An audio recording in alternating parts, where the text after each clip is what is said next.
Bonjour bien-aimés. Je veux parler sur la gloire de la deuxième maison qui est la Nouvelle Jérusalem. Tout d'abord, avant de parler de la deuxième maison, je vais dire quelque part, il y a une première maison. Et dans la première maison, nous avons Adam, la loi et la mort. Tandis que dans la deuxième maison, nous avons Jésus-Christ, la grâce et la vie éternelle.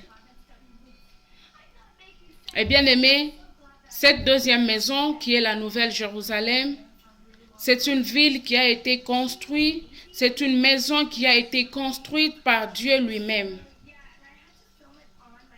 Et bien aimé, nous sommes tous invités, nous sommes tous appelés à vivre dans cette gloire, à vivre dans la Nouvelle Jérusalem.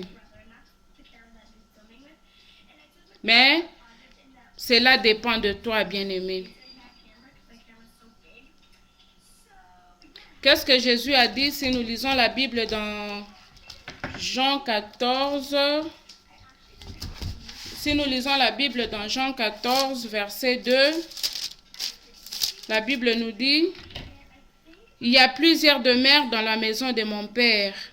Si cela n'était pas, je vous l'aurais dit. Je vais vous préparer une place.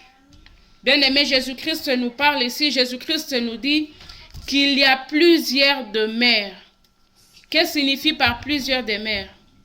Cela signifie que cette maison, cette nouvelle Jérusalem est capable de concevoir le monde entier, est capable de recevoir la totalité de femmes et des hommes de ce monde sans exception. Bien-aimé, je vais te dire aujourd'hui que chacun, quel que soit, a une place tout près du cœur de Dieu. Mais bien-aimé, cela dépend de toi. Dieu a dit: je ne forcerai jamais le cœur humain. Cela dépend de toi. Dieu t'a invité. Dieu t'a appelé. Cela dépend de toi de répondre à l'invitation ou de rejeter l'invitation. Bien-aimé, cela dépend de toi.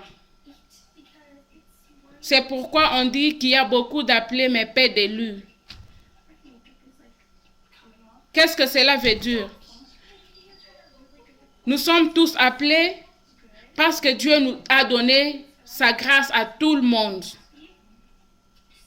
Mais peu d'élus, les élus, ce sont ceux-là qui ont répondu à l'invitation de Dieu, qui ont répondu à l'appel de Dieu et ont décidé de faire un demi-tour dans leur vie ancienne et ont décidé de changer de direction et suivre le chemin de la vérité qui est Jésus-Christ.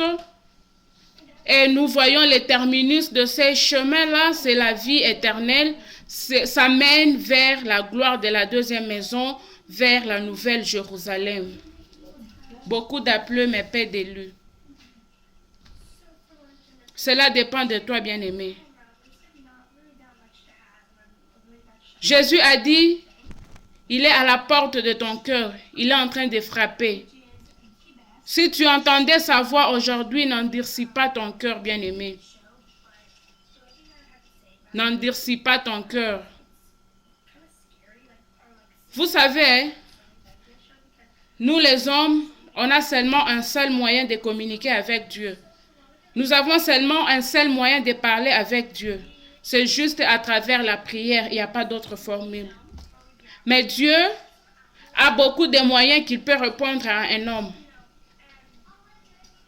Dieu peut te répondre, Dieu peut te parler dans des visions, dans des songes, à travers des prophéties, à travers ses serviteurs.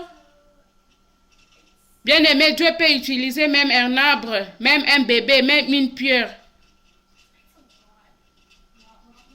pour te parler.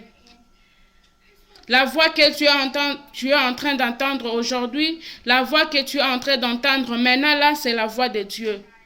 Il est en train de frapper à la porte de ton cœur. N'endurcis pas ton cœur, bien-aimé. Et qu'est-ce que si nous lisons Apocalypse 21, lisons un peu la vision de Jean, qu'est-ce que Jean a dit? Apocalypse 21, verset 2. Et j'ai vu descendre du ciel, d'auprès des dieux vivants, la ville sainte, la nouvelle Jérusalem, préparée comme une épouse qui s'est parée pour son époux.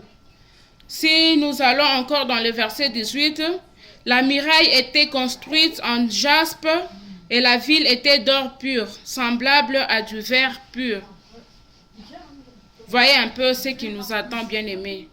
Voyez un peu, ayez un peu l'image de la nouvelle Jérusalem, de la gloire de la deuxième maison, qui a été préparée pour nous, qui a été réservée pour nous. Cela dépend de nous si nous persévérons dans le chemin de Dieu. Bien-aimés, que Dieu vous bénisse.